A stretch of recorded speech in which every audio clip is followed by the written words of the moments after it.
Ang NECR o North-South Commuter Railway Project ay isang 147 km railway line na magpapabilis ng biyahe mula sa Clark sa probinsya ng Pampanga hanggang sa Calamba sa probinsya ng Laguna at vice versa. Ang proyekto ay hinati sa 3 segment at ina-award sa iba't ibang kontraktor. Ang Phase 1 ng NECR project, ang Tutuban-Malolos, ay isang 38 km long railway line na nag-uugnay sa bayan ng Malolos sa lalawigan ng Bulacan hanggang Tutuban sa Maynila.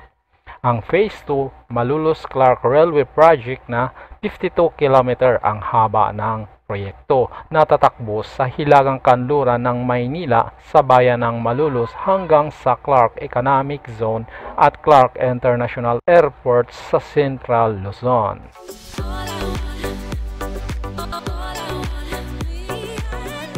Ang Phase 3, ang South Commuter Railway Project, ang timog na bahagi na may 56 km ng suburban commuter rail na tumatakbo mula Sulis hanggang Calamba, Laguna. Sa kasalukuyan ay nasa iba't ibang layer na ng construction ang bawat kontraktor ng proyekto na inaasahang mag-full operation sa 2029.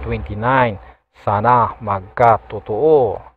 At sa video natin ito, silipin natin ang top 3 station ng NECR base sa physical realization.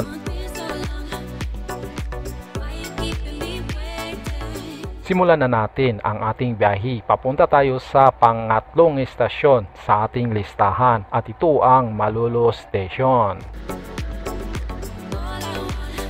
Maganda ang lokasyon ng istasyon kung accessibility lang ang pag-usapan dahil halos kadikit lang nito ang National Road na MacArthur Highway at ilang metro lang din ang Bulacan Capitol.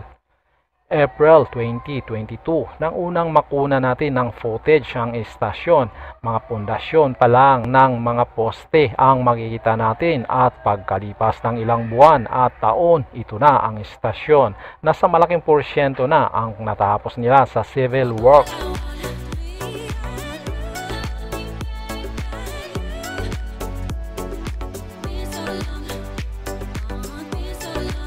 At nang makuna natin ito, nasa kalahati na ang nailagay nila na mga steel truss para sa bubong. Na ito ang ginagawa nating basihan na magiging pangatlo sa ating listahan. Ang istasyon ay kadikit lang din sa lumang PNR station na balot ng protection dahil kasama sa kasunduan ng NECR ang preservation ng mga natitirang makasaysayang daang bakal ng Pilipinas. Mula sa top 3 ng Malolos Station, lilipat naman tayo sa top 2 ng ating listahan, ang Giginto Station. Para marating ang susunod na istasyon, kailangan nating babaybayin ang MacArthur Highway at magbiyahe ng ilang kilometro going south. At habang nasa biyahe ka, bago mo marating ang Giginto Station, tanaw mo na ang mga mahahaba na batong bayadak ng NECR dahil kadikit lang ito ng dadaanang highway. Ang Giginto Station ay nasa pagitan ng NLEX, Tabang Spar Road at MacArthur Highway. Ang Tabang Toll Plaza ay isa sa mga pangunahing pasilidad sa istasyon sa loob ng 1 kilometro. Malaking bakanting lote ang nakapalibot sa istasyon. Mayroong ilang mga subdivision sa kahabaan ng tibog na bahagi ng MacArthur Highway at sa hilagang bahagi ng Tabang Spar Road. Ang Giginto Station ay 6 na kilometro ang layo sa timog ng Malolos Station. Maaaring ma-access ang lugar mula sa MacArthur Highway sa pamamagitan ng St. Francis Road, isang barangay road, habang ang Tabang Spar Road na katabi ng Giginto Station ay mayroon itong boundary fence ng Spar Road. Sa pangkalahatan, ang istasyon ay napapalibutan ng mga sumusunod na mga kalsada. Ang MacArthur Highway ay pangunahing arterial na kalsada na nag-uugnay sa munisipyo ng Giginto sa iba pang mga lugar sa timog at hilaga. At ito rin ang pangunahing kalsada na maaaring magbigay ng direktang daan sa Giginto Station. Ang pambansang kalsada ay ang aksis ng pampubliko at pribadong transportasyon patungo sa hilaga at timog. Unang nakuna natin ng footage, December 2022. Nagsimula na sila sa paglagay ng mga roof trusses at buo na ang mga side platform. At matapos ang taon at ilang buwan, ito na ang istasyon ngayon.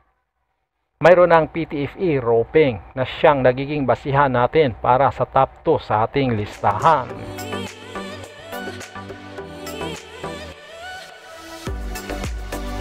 At wag na nating patagalin pa, lilipat na tayo sa ating number 1 sa listahan, ang Balagtas Station. Mula sa Giginto Station, kailangan nating magbiyahe ng higit sa 6 na kilometro. Sa pagkakataong ito, hindi na natin makikita ang railway viaduct dahil nasa ilang metro ang distansya nito sa kaliwa kung ikaw ay papuntang Maynila. Kailangan mong dumaan sa manipis na kalye mula sa highway para marating mo ang Balagtas Station. Nakamit ng Sumitomo Mitsui Corporation ang 100% structural work completion sa itinatayong estasyon. At itinatayo ito sa tabi ng dating Biga Station ng nooy Philippine National Railway o PNR North Line. Ang Biga ay dating pangalan ng ngayoy bayan ng Balagtas sa Bulacan. Sa ikalawang palapag matagpuan ng platform kung saan maghihintay at sasakay ng train ang mga pasahero. Nasa ibaba ng platform ang ilalatag na salubungan ng reles na dadaanan ng tren na galing sa Tutuban papuntang Malolos at pabalik. Kalaunan ay dito rin dadaan ang tren na papuntang Clark International Airport mula sa Tutuban, Calamba at pabalik kapag fully operation na ang buong NECR system. Ang gusali ng istasyon ay may habang 190 meter na kasyang makapasok ang isang train set na may 8 hanggang 10 bagon na nakadugtong.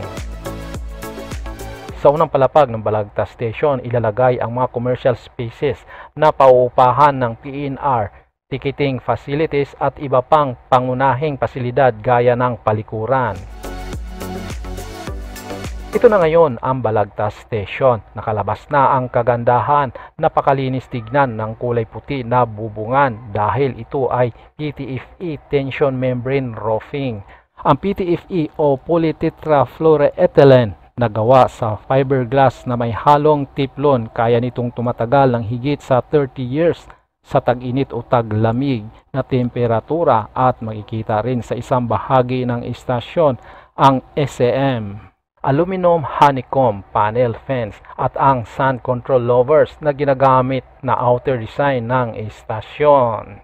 At dahil nakarating ka sa parting ito, ito lang ang masasabi ko sa iyo. Salamat!